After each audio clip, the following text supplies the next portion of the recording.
من شرور أنفسنا ومن سيئات أعمالنا من يهد الله فلا مضل له ومن يضلله فلا هادي له ونشهد أن لا إله إلا الله وحده لا شريك له ونشهد أن سيدنا إيماننا وقدوتنا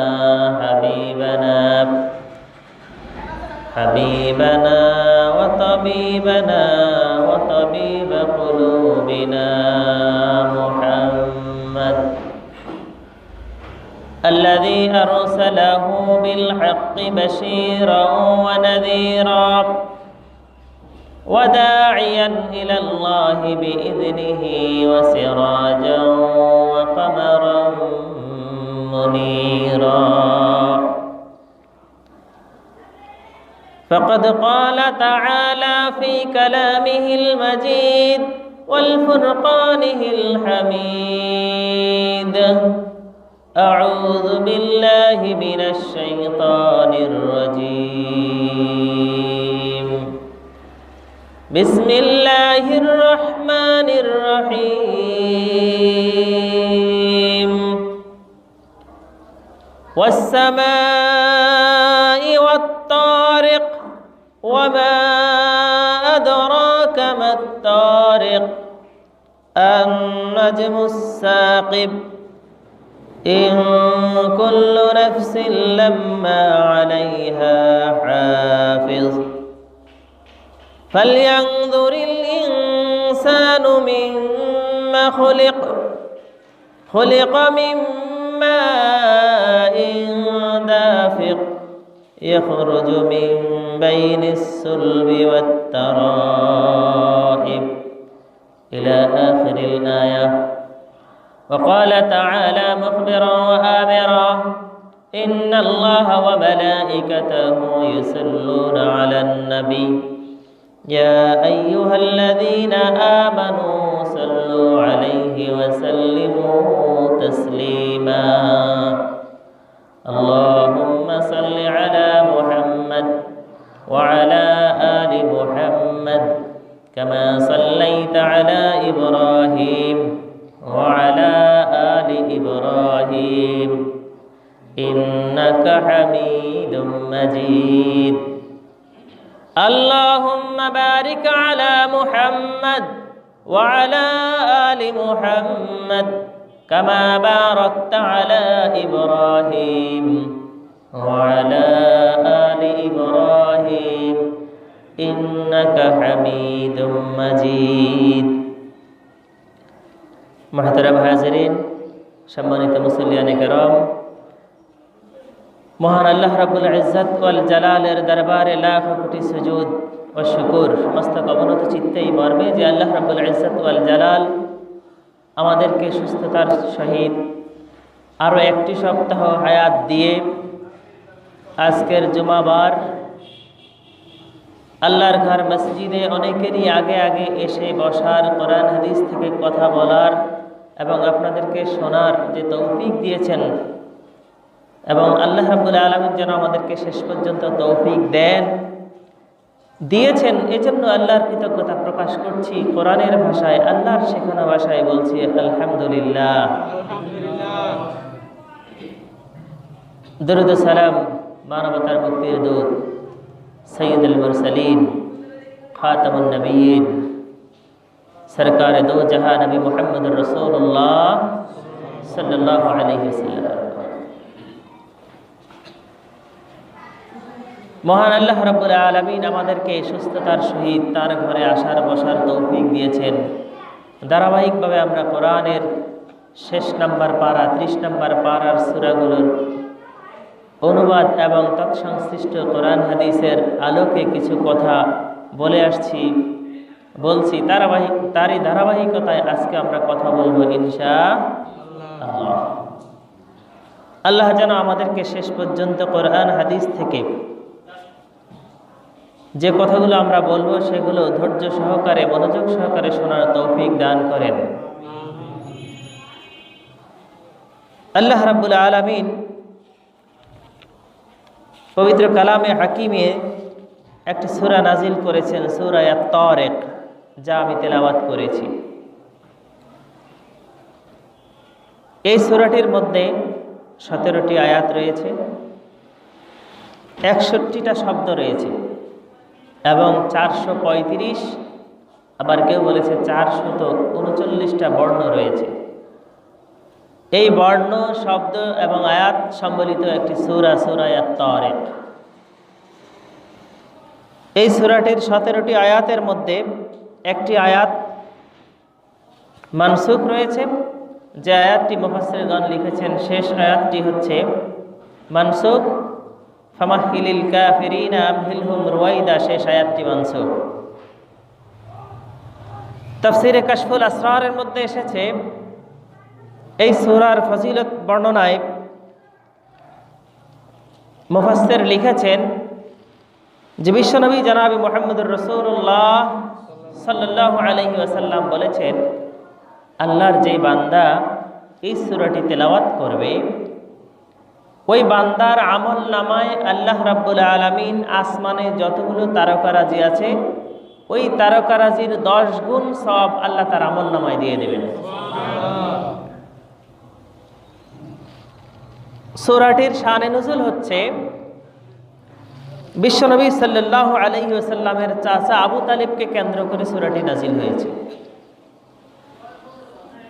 হযরত আলী কাররামাল্লাহু ওয়াজহুর বাবা আবু তালিব, কি নাম? রাসূলের কি হন? চাচা। তো চাচা একদিন আসলেন রাসূলের বাসায় সন্ধ্যার পরে, রাত্রিকালীন সময়ে। তো বিশ্বনবী সাল্লাল্লাহু আলাইহি সাল্লাম মেহমান এসেছে ঘরে, আপ্যায়ন করছেন দুধ এবং রুটি দিয়ে। আবু তালিব দুধ এবং রুটি খাচ্ছেন। এমত অবস্থায় আসমান থেকে একটা তারকা খসে দুনিয়ার জমিনে পড়েছে। তারকাটি প্রথম অবস্থায় পড়ে পানির মতো হয়ে গেছে, কিছুক্ষণ পর সেখানে আগুন জ্বলে গেছে, যেটা মাঝে মাঝেও আমরা দেখতে পাই আসমানে, মনে হয় যেন একটা তারকা ছুটে পড়ছে। দেখেন না আপনারা কেউ? তো তারকাটি দেখে আবু তালেব ভয় পেয়ে গেছে। ভাতিজা নবী মুহাম্মদ রাসূল সাল্লাল্লাহু আলাইহি সাল্লামকে জিজ্ঞেস করলেন, মা হাযা, এটা কি? বিশ্বনবী বললেন, এটা হচ্ছে আল্লাহর একটা নিদর্শন। এটা আল্লাহর একটা নিদর্শন। আল্লাহ মানুষকে সংকেত দেওয়ার জন্য, হুঁশিয়ার করার জন্য এই নিদর্শনগুলো ব্যবহার করেন। এতে কেউ ঈমান আনে, কেউ ঈমান আনে না। যদিও আবু তালেবের সামনে ঘটেছে, আবু তালেব ঈমান এনেছে? আনে নাই। আল্লাহ রাব্বুল আলামিন এই সূরাটি নাজিল করেছেন মক্কায় যখন মহানবী সাল্লাল্লাহু আলাইহি সাল্লাম ছিলেন। 17টি আয়াত সবগুলোই মক্কায় অবতীর্ণ হয়েছে। আল্লাহ সূরা শুরু করেছেন ওয়াস-সামাই ওয়াত-তারিক, শপথ আসমানের, এবং শপথ হচ্ছে ওই বস্তুর যেই বস্তু রাত্রিকালীন সময়ে আগমন ঘটে, রাতে আসে, রাতে যে আবির্ভূত হয়, ওই জিনিসের শপথ। অর্থাৎ রাত্রিকালীন সময়ে আসমানের মধ্যে আমরা কি দেখতে পাই? চাঁদ দেখি, তারকা দেখি, দেখি না? দিনের বেলায় এখন দেখা যায়? যায় না। যদিও আমরা দুনিয়ার জমিন থেকে এই চাঁদ, তারকা এগুলোকে দেখি অতি ক্ষুদ্র, আসলে সেগুলো এত ক্ষুদ্র নয়, আমাদের পৃথিবীর তুলনায় অনেক অনেক বড়। এগুলো আল্লাহ রাব্বুল আলামিন সৃষ্টি করেছেন আসমানের মধ্যে। কোথায়? আসমানের মধ্যে। ওয়ামা আদরাকা মাত-তারিক, আল্লাহ রাব্বুল আলামিন বিশ্বনবী জনাবে মুহাম্মদুর রাসূলুল্লাহ সাল্লাল্লাহু আলাইহি ওয়াসাল্লামকে লক্ষ্য করে বলেন, আমি আল্লাহ আসমানের শপথ করেছি, তারিকের শপথ করেছি। নবী হে, আপনি কি জানেন এই তারিকটা কি জিনিস? এই তারিকটা কি? এই সম্পর্কে আপনার কোনো ধারণা আছে কি? আপনি কি জানেন?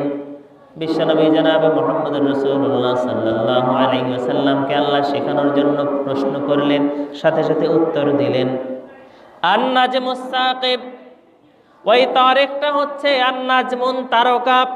আস-সাকিব উজ্জ্বল একটা নক্ষত্র। আসমানের মধ্যে তোমরা যে দেখতে পাও এই ছোট ছোট তারকাগুলো, এগুলো হচ্ছে আল্লাহর একটা নিদর্শন, উজ্জ্বল নক্ষত্র। এই নক্ষত্রগুলো, তারকারাজিগুলো আল্লাহ রাব্বুল আলামিন আসমানের মধ্যে সৃষ্টি করেছেন। কেন সৃষ্টি করেছেন? এর অনেকগুলো কাজ রয়েছে। প্রথম কাজ হচ্ছে আল্লাহ রাব্বুল আলামিন আসমানের মধ্যে এই নক্ষত্ররাজি সৃষ্টি করে আসমানের শোভাবর্ধন করেছেন, সৌন্দর্য বর্ধিত করেছেন, সৌন্দর্য বাড়িয়েছেন, আলোকিত করেছেন। লাইটিং করি না আমরা? লাইটিং কোনো অনুষ্ঠানে সাজসজ্জায়, বিশেষ করে বর্তমান সময়ে বিয়ে বাড়িতে আলোকসজ্জা করে না? এই তারকারাজিগুলো হচ্ছে আল্লাহ রাব্বুল আলামিনের আলোকসজ্জা, যা আমাদের এই আসমানকে সৌন্দর্যমণ্ডিত করার জন্য আল্লাহ রাব্বুল আলামিন সৃষ্টি করেছেন। মাঝে মাঝে আমরা আসমানে গর্জন শুনতে পাই, বিদ্যুৎ চমকায়। ওই তারকারাজিগুলো দিয়ে আল্লাহ রাব্বুল আলামিন ইবলিসকে বিতাড়ন করে। ইবলিস আসমানের গোপন সংবাদ শুনতে যায়, সেই শোনা থেকে তাকে প্রতিহত করার জন্য ওই তারকারাজিগুলো ব্যবহার করা হয়। অথবা কোনো কোনো মুফাসসির লিখেছেন যে এই তারকারাজিগুলো হচ্ছে মানুষের জন্য একটা সতর্কীকরণ বার্তা। মানুষ এগুলো থেকে সতর্ক হবে, হুঁশিয়ার হবে যে আল্লাহ এত বড় একটা জিনিস আসমানে সাজিয়ে রেখেছেন, সে আল্লাহ কত বড়, কত ক্ষমতার অধিকারী, সেগুলো মানুষ যেন উপলব্ধি করতে পারে। আল্লাহ রাব্বুল আলামিন এজন্য নক্ষত্ররাজি সৃষ্টি করেছেন। এরপরে আল্লাহ রাব্বুল আলামিন বলেন, ইন কুল্লু নাফসিন লাম্মা আলাইহা হাফিজ। ইন কুল্লু নাফসিন লাম্মা আলাইহা হাফিজ। প্রত্যেক জীবের জন্য আমি আল্লাহ রাব্বুল আলামিন একজন একজন করে হাফেজ, সংরক্ষক, তত্ত্বাবধায়ক নিযুক্ত করে দিয়েছি। প্রত্যেক মানুষের জন্য একজন আপনাকে তত্ত্বাবধান করে এমন একজন ফেরেশতা আল্লাহ নিযুক্ত করে দিয়েছেন। সূরা ইনফিতারের মধ্যে আল্লাহ রাব্বুল আলামিন বলেছেন, ওয়া ইন্না আলাইকুম লাহাফিজিন। ওয়া ইন্না আলাইকুম, আমি তোমাদের উপর নিয়োজিত করে রেখে দিয়েছি লাহাফিজিন, একজন তত্ত্বাবধায়ক, যে প্রতিনিয়ত তুমি বান্দাকে অবজার্ভ করে, তোমাকে অবলোকন করে, তুমি কোথায় যাও, কোথায় খাও, কোথায় থাকো, কি বলো, সব কিছু ওই ফেরেশতা তোমার আমলনামার মধ্যে লিপিবদ্ধ করে রাখে। কোথায় যাবেন আল্লাহ সতর্ক করে দিচ্ছেন। প্রত্যেক মানুষের জন্য, আপনার জন্য রয়েছে, আমার জন্য রয়েছে। সূরা রাদের 11 নম্বর আয়াতে আল্লাহ রাব্বুল আলামিন বলেন, লাহু মুআক্কিবাতুম মিন বাইনা ইয়াদাইহি ওয়া মিন খালফিহি ইয়াহফাজুনাহু মিন আমরিল্লাহ। লাহু মুআক্কিবাতুন, তার জন্য নিয়োজিত করা রয়েছে একজন তত্ত্বাবধায়ক, একজন ফেরেশতা তার জন্য নিয়োজিত করে রাখা আছে, যে কিনা তার সামনে থেকে অথবা পেছন থেকে কোনো প্রকার বিপদ আপদ যদি আসে, তাহলে সে তা আল্লাহর নির্দেশে প্রতিহত করবে। আপনার কোনো বিপদ সামনে থেকে আসতে পারে, পেছন থেকে আসতে পারে, তা দেখাশোনা করার জন্য আল্লাহ রাব্বুল আলামিন তত্ত্বাবধায়ক নিযুক্ত করে রেখে দিয়েছে। আপনার জন্য আপনার যত চিন্তা, আপনার জন্য আপনার যত মায়া, তার চাইতে আরো বেশি মায়া কার? আপনি যখন রাস্তায় চলেন, আমি যখন রাস্তায় চলি, সামনে পেছনে আমরা দেখি না, চিন্তা করি না বিপদ আসবে কি আসবে না, চলছি তো চলছি, হাঁটছি তো হাঁটছি। কিন্তু আল্লাহ আপনার বিষয়, আমার বিষয় চিন্তা করে একজন তত্ত্বাবধায়ক নিযুক্ত করে রেখে দিয়েছে। এরপরেও কি আপনি আল্লাহকে, আল্লাহর কর্তৃত্বকে, আল্লাহর ক্ষমতাকে অস্বীকার করবেন? আল্লাহ আমাদেরকে সঠিক বুঝ দান করুক, বলি আমিন। বিশ্বনবীর সাহাবী হযরত ইকরামা রাদিয়াল্লাহু তাআলা আনহু বর্ণনা করেন, মক্কার কাফের নেতা আবু আসাদ একজন শক্তিশালী নেতা ছিল। আল্লাহর এই ক্ষমতাকে সে অস্বীকার করেছে, আল্লাহ কর্তৃক নিয়োজিত ফেরেশতাদেরকে সে অস্বীকার করেছে। ফেরেশতাদেরকে অস্বীকার করলে ঈমান থাকে? আমরা যখন ঈমান আনি, কালেমা পড়ি, আমানতু বিল্লাহি ওয়া কাতিহি, আল্লাহর উপরে বিশ্বাস এনে আল্লাহর ফেরেশতাদের উপরে বিশ্বাস স্থাপন করতে হবে। এই কুরাইশ নেতা আবু আসাদ আল্লাহর ক্ষমতাকে, ফেরেশতাদের নিয়োজিত করাকে অস্বীকার করেছে। আর তৎকালীন সময়ের মক্কার একটা নিয়ম ছিল যে তাদের সময় তৎকালীন অবস্থায় কাঁচা চামড়ার, পশুর যেই চামড়ার অনেক দাম ছিল, চামড়ার অনেক দাম ছিল। ওই চামড়ার উপরে সে চামড়া নিয়ে চামড়ার উপরে দাঁড়িয়ে ঘোষণা দিত, এই দামি বস্তুর উপরে আমি আসাদ দাঁড়িয়ে ঘোষণা দিলাম যে কিনা আব্দুল্লাহর ছেলে মোহাম্মদকে উত্ত্যক্ত করতে পারবে, নির্যাতন করতে পারবে, কষ্ট দিতে পারবে, আমি আসাদ তাকে এই উপহার প্রদান করব, উপহার দিবে। চামড়া যদিও আমাদের সমাজে বর্তমান সময়ে চামড়ার দাম নাই, তখনকার সময় চামড়ার অনেক দাম ছিল। চামড়া দিয়ে তারা তাদের আসবাবপত্র তৈরি করত, পোশাক আশাক বানাতো, এই জন্য সে ঘোষণা দিল। শুধু তাই নয়, বিশ্বনবী জনাবে মুহাম্মদুর রাসূলুল্লাহ সাল্লাল্লাহু আলাইহি ওয়াসাল্লাম ঘোষণা দিয়েছেন, তোমরা আল্লাহর জাহান্নামকে ভয় করো, কারণ জাহান্নামের মধ্যে 19 জন ফেরেশতা আছে। কয়জন? 19 জন ফেরেশতা আছে। ওই 19 জন ফেরেশতা যদি আমাকে আপনাকে ধরে, বাঁচার উপায় আছে? সুযোগ আছে? এই কুরাইশ নেতা আবু আসাদ ঘোষণা দিল, আব্দুল্লাহর ছেলে মোহাম্মদ বলছে মাত্র 19 জন ফেরেশতা। কয়জন? আমি তো মহা কুস্তিগীর, আমার অনেক শক্তি। 19 জন ফেরেশতা, তাতে কি হয়েছে? আমি আবু আসাদ একাই 10 জনকে পরাস্ত করে দেব। কয়জন? 10 জন। হিসেব দেখেন, তারা হিসেব করে বসে আছে, জাহান্নামের 10 জন ফেরেশতাকে আবু আসাদ একাই খতম করে দিবে। আর বাকি আছে কয়জন? 9 জন। তোমরা এই কুরাইশ সম্প্রদায়ের যারা আছো, বীরেরা যারা আছো, বাকি 9 জনকে তোমরা একাই পরাস্ত করে দিবা। তাহলে তো জাহান্নামে আর কোনো ফেরেশতা না থাকলে শাস্তি দিবে কে? এটা হলো তার ধারণা, এটা তার ধারণা। কিন্তু আল্লাহ রাব্বুল আলামিন বলেছেন, তুমি এত ক্ষমতা দেখাচ্ছ, কয়দিন তোমার ক্ষমতা? আমি আল্লাহ তোমার জন্য নিয়োজিত করে রেখেছি ফেরেশতা, তা তো আছেই।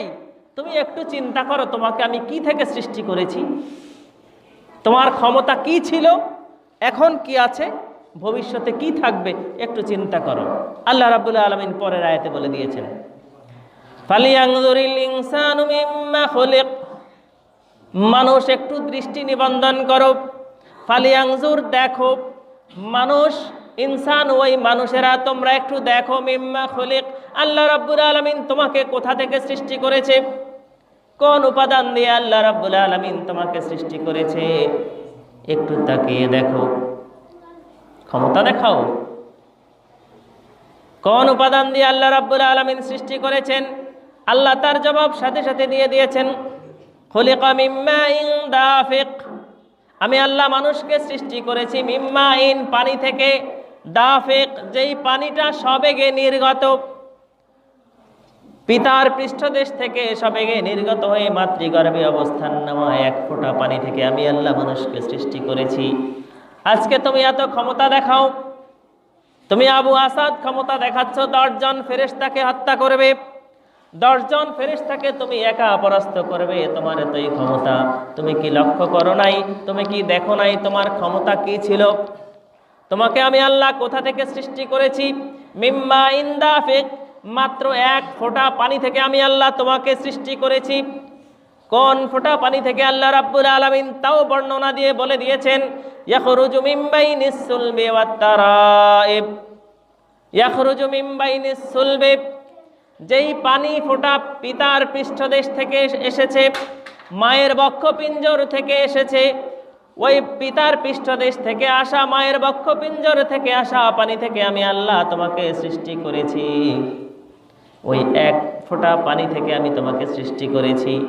ওই পানির কোনো ক্ষমতা ছিল না, আমি আল্লাহ রাব্বুল আলামিনের নির্দেশে তা মাতৃগর্ভে অবস্থান করেছে। সেখান থেকে ফেরেশতাদের দ্বারা আমি আল্লাহ তোমাকে সৃষ্টি করে মাতৃগর্ভে রেখেছি।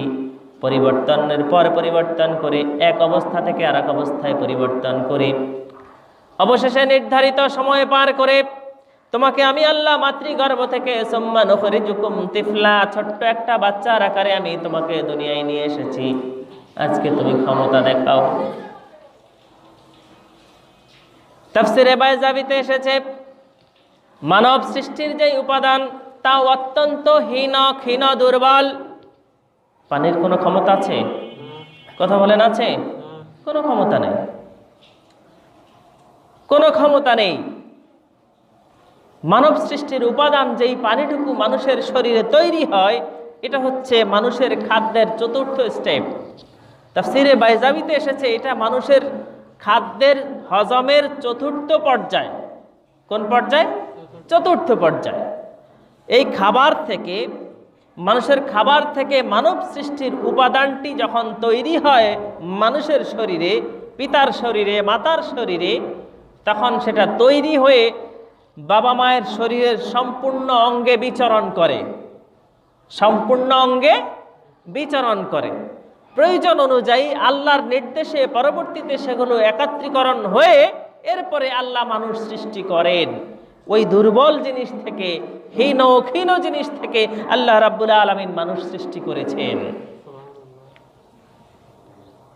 এরপরে আল্লাহ রাব্বুল আলামিন বলেন ইন্নাহু আলা রাজইহি লাকাদির।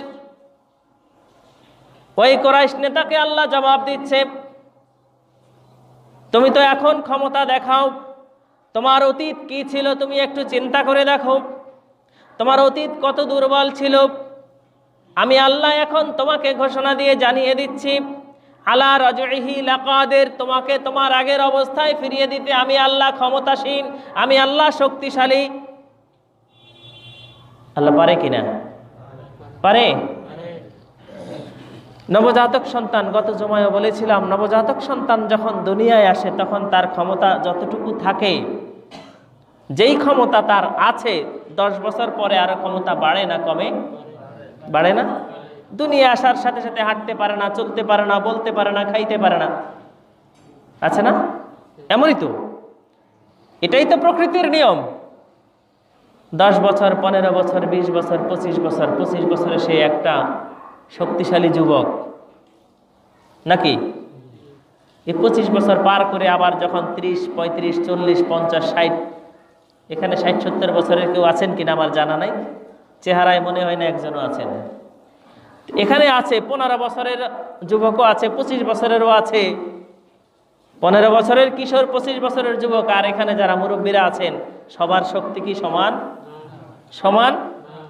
এখন এই 50 বছর, 60 বছরের যেই মুরব্বী বাবাজিরা আছেন, আপনার যেই শক্তি 5, 7, 10 বছরের একটা বাচ্চার শক্তির সমান কিনা? সমান না। এখন একরকম হয়ে গেছে। ওই ছোট্ট বাচ্চাটাকে ধাক্কা দিলে যেমনি পড়ে যাবে, মুরব্বীকে ধাক্কা দিলেও পড়ে যাবে। কিন্তু 25 বছরের কোনো ভাইকে যদি ধাক্কা দেয়, ও পড়বে? উল্টা উঠে আরো 2টা দিয়ে দেবে। দুইজনের ক্ষমতা শক্তি কি এক? নির্দিষ্ট বাজেট থেকে বয়স চলে যায়, আমরা আবার দুর্বলতার দিকে ফিরে আসি। আল্লাহ সেটাই বলছেন, ইন্নাহু আলা রাজইহি লাকাদির, আমি তোমাকে তোমার পূর্বের অবস্থায় ফিরিয়ে দিতে সক্ষম। একটু চিন্তা করেন, একটু চিন্তা করেন। 12 বছরের যেই ছেলেটি দৌড়ে বেড়ায়, এক সময় আপনি আমিও এমন দৌড়ে বেরিয়েছি, বেড়াই নাই? এখন ওই 12 বছরের ছেলেটা দৌড় দেখ, আর কি বলে 60 বছরের মুরব্বী দৌড় দেখ, সম্ভব? কথা বলে না কেন? সম্ভব? মুরব্বীরা মনে হয় রাগ করছেন যে আমাদেরকে তুচ্ছ তাচ্ছিল্য করতেছে। না, কোরআন কি বলছে সেটা একটু মিলিয়ে নেন হিসাব। এক সময় আপনার কোনো অস্তিত্ব ছিল না, কোনো অস্তিত্ব ছিল না। আল্লাহ অস্তিত্ব দিয়েছে, আকার আকৃতি দিয়েছে। আবার আগামী 10 বছর, 50, 60, 70, 100 বছর পরে আমরা এখানের কেউ, আমাদের কারো কোনো অস্তিত্ব থাকবে? অস্তিত্ব ছিল না, আবার সামনে থাকবে না। আল্লাহ সে কথাই বলেছেন, ইন্নাহু আলা রাজইহি লাকাদির, আমি তোমাকে ওই অবস্থায় ফিরিয়ে নিতে সক্ষম। ওইটা আমার কাছে তুচ্ছ একটা বিষয়। সূরা রোমের 27 নম্বর আয়াতে আল্লাহ রাব্বুল আলামিন বলেন, ওয়াল্লাযী ইউবদিউল খালকা সুম্মা ইউঈদুহু ওয়া হুয়া আহওয়ানু আলাইহি। তিনি সৃষ্টির অস্তিত্ব আনয়ন করেন। মানুষের কোনো অস্তিত্ব ছিল না, আপনার আমার কোনো অস্তিত্ব ছিল না, কোনো আকার আকৃতি ছিল না। আল্লাহ রাব্বুল আলামিন একটা সুঠাম দেহ দিয়ে, সুন্দর আকার আকৃতি দিয়ে দুনিয়ার জমিনে মানুষ হিসেবে পাঠিয়েছেন। আবার কিছু সময় পরে, নির্দিষ্ট সময় যখন চলে যাবে, কুল্লু মাউলুদিন আজাল, প্রত্যেক সৃষ্টির জন্য একটা নির্দিষ্ট সময় রয়েছে। ফাইদা জা আজালুহুম, যখন তার সেই নির্ধারিত সময় শেষ হয়ে যাবে, মালাকুল মউত আজরাইল এসে যাবে, তার প্রাণ কবজ করে, জান কবজ করে নিয়ে চলে যাবে। মাটি চাপা দেওয়া হবে, কিছুদিন পরে তার আর কোনো অস্তিত্ব থাকবে। এটা আল্লাহর জন্য অত্যন্ত তুচ্ছ একটা ব্যাপার, শক্ত কোনো বিষয় নয়। এরপরে আল্লাহ রাব্বুল আলামিন বলেন, ইয়াউমা তুবলাস সারায়ের, ইয়াউমা তুবলাস সারায়ের, আল্লাহ রাব্বুল আলামিন বান্দার জন্য একটা পরীক্ষার দিবস রেখে দিয়েছেন। সেই পরীক্ষার দিবস ফল প্রকাশ করা হবে হাসর মাঠে। ওই হাসর মাঠে সকল বান্দার গোপনীয় যত বিষয় রয়েছে, যত গোপন কৃতকর্ম রয়েছে, সব সেদিন প্রকাশ হয়ে যাবে। সেই দিন সবার ফল প্রকাশ হয়ে যাবে। আপনি আমি সেই দিন হাসর মাঠে উঠে যাব। আমাদের যত গোপন কৃতকর্ম রয়েছে সব কিছু আমাদের সামনে আয়নার মতো স্পষ্ট হয়ে যাবে, সব আমাদের হাতে দিয়ে দেওয়া হবে। আপনি রাতের আধারে কি করেছেন, গোপনে কি করেছেন, চার দেয়ালে বন্দি থেকে কি করেছেন, লোকচক্ষুর অন্তরালে কি করেছেন, সব কিছু সেই দিন প্রকাশ হয়ে যাবে। ফামা লাহু মিন কুওয়াতিন ওয়ালা নাসির, আল্লাহ রাব্বুল আলামিন বলেন, যেই দিন সব গোপন কথা ফাঁস হয়ে যাবে। এখন গোপন কথা ফাঁস হয় না, হয় কি না? এটা তো দুনিয়ার সামান্য কিছু, দুনিয়ার সামান্য গোপনগুলো ফাঁস হচ্ছে। মহাদিবসে, বিচার দিবসে আমার আপনার সব কিছু ফাঁস হয়ে যাবে পুঙ্খানুপুঙ্খ রূপে। মিসকালা যাররাতিন খায়রান ইয়ারা, মিসকালা যাররাতিন শাররান ইয়ারা, অণু থেকে পরমাণু, ছোট থেকে ছোট, ক্ষুদ্র থেকে ক্ষুদ্র, সেটা ভালো হোক আর খারাপ হোক, সব কিছু প্রকাশ পেয়ে যাবে।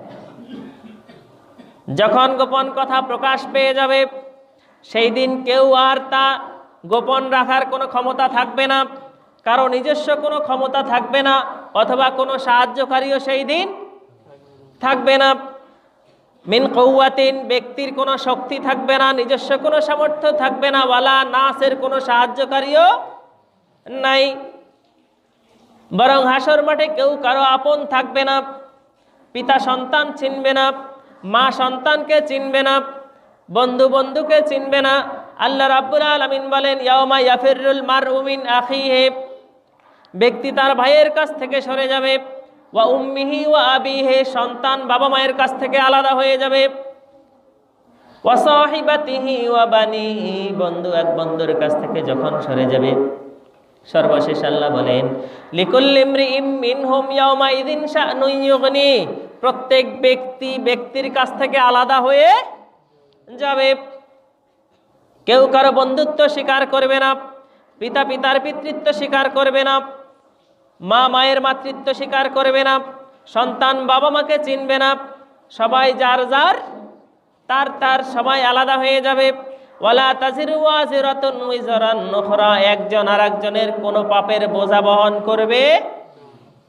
কেউ কাউকে চিনবে না, আপনি আমাকে চিনবেন না, আমি আপনাকে চিনব না, আপনার সন্তান আপনাকে চিনবে না, আপনিও সন্তানকে চিনবেন না। আপনি বলবেন, আমার তো কোনো সন্তানই ছিল না। এর নাম হাসর মাঠ। আল্লাহ সে কথাই বলেছেন, তোমারও সেদিন ক্ষমতা থাকবে না। আমি আল্লাহ যখন তোমার গোপন কথাগুলো ফাঁস করে দেব, তোমার কোনো শক্তি নাই, কোনো ক্ষমতা নাই। এখন দুনিয়ার জমিনে ক্ষমতা আছে, হাসর মাঠে সেদিন ক্ষমতা থাকবে না, আর তোমাকে কেউ সাহায্যও করতে আসবে না। সেদিন কোনো সাহায্যকারীও তুমি পাবে না। ওয়াস সামাই যাতির রাজঈ, আল্লাহ বান্দাদেরকে বোঝানোর জন্য আবারও এখানে আসমানের শপথ করছেন, ওয়াস সামাই, ওই আসমানের শপথ, আর রাজি'i, সাথে ওই বস্তুর শপথ যেই বস্তু আসমান থেকে ফিরে আসে। মুফাসসিরগণ এখানে লিখেছেন, তাফসির ইবনে কাসির, তাফসিরে মাজহারি, তাফসির ইবনে আব্বাস সহ অসংখ্য তাফসিরে এসেছে জাতির রাজিউন শব্দের অর্থ হচ্ছে বৃষ্টি, যেই বৃষ্টির পানিগুলো আসমান ধরে রাখে। আবার আমাদের এখানে রাজা ইয়ারজিউ, ফিরে আসে। আসমান বৃষ্টি ধরে রাখে না? এটা কি মানুষের ক্ষমতা আছে? আপনি এক মুঠ পানি হাতে করে এইভাবে ধরে রাখেন তো পারবেন? কিন্তু আল্লাহ ধরে রাখে কিভাবে? এখানে একটু চিন্তা করেন। ঈমান আনতে খুব বেশি জিনিস প্রয়োজন নাই, ছোট্ট একটা বিষয়, আল্লাহর একটা সৃষ্টি নিয়ে চিন্তা করেন। আপনার শরীর নিয়ে একটু চিন্তা করেন, আপনার শরীরের কর্মক্ষমতা নিয়ে চিন্তা করেন, শরীরের কাজটা নিয়ে একটু চিন্তা করেন, আপনার চোখ নিয়ে চিন্তা করেন। আল্লাহ চোখ দিয়েছে, যুগের পর যুগ দেখে আসতেছি, সেই জন্মের পর থেকেই তো চোখ দিয়ে দেখছি। চোখ কখনো বলেছে যে আমি অস্থির হয়ে গেছি, আমাকে এক সপ্তাহ ছুটি দাও? কারো চোখ কি ছুটি চাইছে আপনার কাছে যে এক সপ্তাহ আমি চোখ আর দেখবো না? চোখের কাজ চোখ করেই যাচ্ছে। নির্দেশ কার? কার? আল্লাহর নাম নিতে লজ্জা লাগে? নির্দেশ কার? আল্লাহর এই সৃষ্টিগুলো নিয়ে একটু চিন্তা করেন, আপনি মুমিন হয়ে যাবেন। এরপরে আল্লাহ রাব্বুল আলামিন বলেন, ওয়াল আরদি যাতিস সাদ', জমিনের শপথ, যেই জমিন বিদীর্ণ হয়ে যায়, ফেটে যায়। মুফাসসিরগণ এখানে লিখেছেন, আসমান থেকে বৃষ্টির পানি আসে আর জমিন ফেটে যায়, জমিনে শস্য বীজ থেকে গাছ ওঠে, ফল ফলাদি হয়। আল্লাহ এগুলোর শপথ করে মানুষকে বোঝাচ্ছেন যে আমি আল্লাহ বৃষ্টি দিচ্ছি আসমান থেকে, জমিন ফেটে জমিন থেকে উদ্ভিদ ওঠে, তোমাদের ফল ফলাদির ব্যবস্থা হয়। এগুলো কি আল্লাহ করে না মানুষ করে? কে করেন? জমিনের কোনো ক্ষমতা নেই, আসমানের ক্ষমতা। নির্দেশ কার? ইন্নাহু লাকাউলুন ফাসলুন, এই কোরআনের কথাগুলো সব হচ্ছে তোমাদের জন্য সমাধানের বাণী। কোরআন হচ্ছে মীমাংসার বাণী। কে বলছেন? ইন্নাহু লাকাউলুন ফাসলুন, কোরআন তোমাদেরকে একটা সমাধান দিচ্ছে। ওয়া মা হুয়া বিল হাজলি, কোরআন নিরর্থক কোনো বাণী নয়, নিরর্থক কোনো কথা নয়, অসার কোনো কথা নয়। যদিও মক্কার কাফেররা বলছে এটা জাদুকরের বাণী, গণকের বাণী, কবির বাণী, আল্লাহ সেই কথাগুলো খণ্ডন করে বলছেন ওয়া মা হুয়া বিল হাজলি, এই কোরআন তোমাদের জন্য একটা মীমাংসার বাণী, নিরর্থক কোনো বাণী নয়, অহেতুক কোনো কথা নয়। ইন্নাহুম ইয়াকিদুনা কাইদা, ওই কাফেররা চক্রান্ত করে রেখে দিয়েছে। আবু আসাদ